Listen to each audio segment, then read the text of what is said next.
Hello guys, నేనైతే chicken pav bajji తయారు చేస్తున్నాను వెరీ ఈజీ వేలో.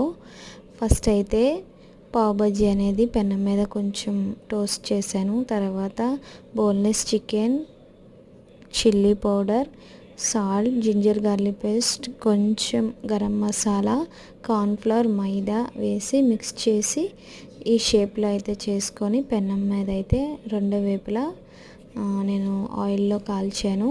అది అయిపోయిన తర్వాత పావ్ బజ్జీ మీద ఇంట్లో తయారు చేసుకున్న టమాటా సాస్ అప్లై చేసి ఈ చికెన్ అనేది ఏదైతే రెడీ చేసుకున్నామో అది మధ్యలో పెట్టి టమాటా స్లైసెస్ పెట్టి పావ్ బజ్జీ అనేది రెడీ అయిపోయింది.